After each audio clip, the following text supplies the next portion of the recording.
Nagsampa ng reklamong planter si dating Senador Antonio Trillanes IV laban kina dating Pangulong Rodrigo Duterte, Senador Bongo, pati ama at kanyang kapatid. Kauna ito sa halos 7 bilyong pisong halaga ng government projects na punta umano sa mga go. Gita man ng Senador, hindi siya nakialam at nakinabang sa negosyo ng kanyang pamilya. May unang balita, si Salima Refran. Dala ang kahong-kahong dokumento ni dating Senador Antonio Trillanes IV sa paghahain ng reklamong plunder o pandarambong sa Office of the Ombudsman. Laban yan kina dating Pangulong Rodrigo Duterte, Senador Bongo at sa ama at kapatid ng senador para sa halos 7 milyong pisong infrastructure projects na napunta umano sa CLTG Builders at Alfrego Builders ng mga go. Tatay at kapatid, binigyan mo ng bilyon-bilyon na kontrata. While you were in power, covered nila yon. Alam naman natin na magkadugtong ang bituka ni Bongo at Duterte, kaya hindi niya pwedeng ipagkaila na hindi na impluwensyahan ito. Sino po ang main plunderer dito? Si Bongo. Kasi siya yung central figure dun sa tatay at kapatid, tapos yung kanyang relationship with Duterte enabled this. Alegasyon ni Trillanes, nasa 200 proyekto umano ang nakuha ng mga kaanak ni Go. Mula nang maging mayor si Duterte noong 2008 hanggang sa maging presidente ito.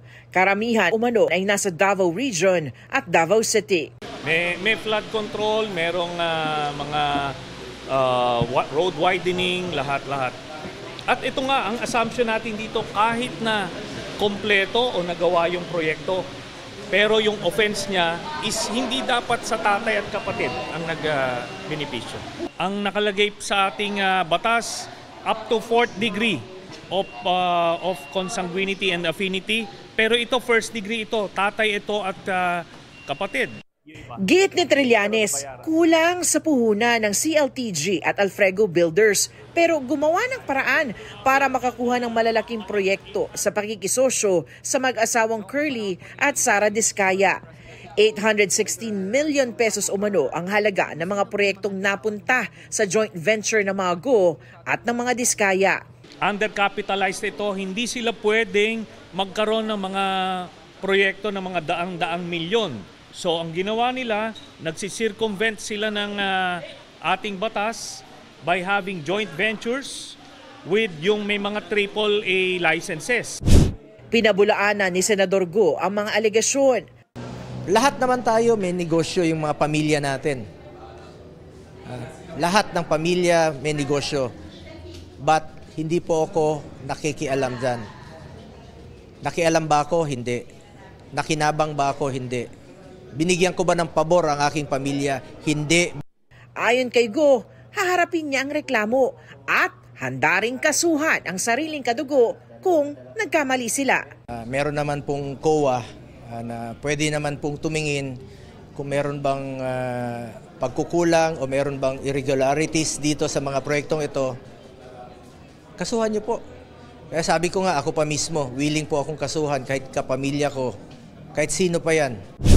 Ayon kay Ombudsman Jesus Crispin Remulla, naihain na noon sa Department of Justice ang reklamong ito. Pero agad raw pinadala sa Office of the Ombudsman ng Prosecutor General noon na si Benedicto Malcontento na hindi dumaan sa Justice Secretary na noon ay si Ombudsman Remulla. Itong kasong ito ay pag-aaralan pa. Hindi nga ako nagkaroon ng pagkakataong makita ang mga papel na to nung panahon na yon. Dadaan niya sa evaluation, fact-finding at preliminary investigation. Dagdag pa ni Ombudsman Remulla, maaaring makatulong ang reklamong ito sa gumugulong ng investigasyon nila ng DPWH sa CLTG at sa mga Diskaya. Binibigyan kami niyan ng hudyat kung saan kami dapat tumingin. Kasi nga, interesado kami dyan, pero kung nandyan na ang dokumento at meron na siyang mga project number, mga identifying marks, mas madali namin mahahanap yan sa DPWH. Ito ang unang balita sa Salima Refran para sa GMA Integrated News. Igan, mauna ka sa mga balita, mag-subscribe na sa GMA Integrated News sa YouTube para sa iba't ibang ulat sa ating bansa.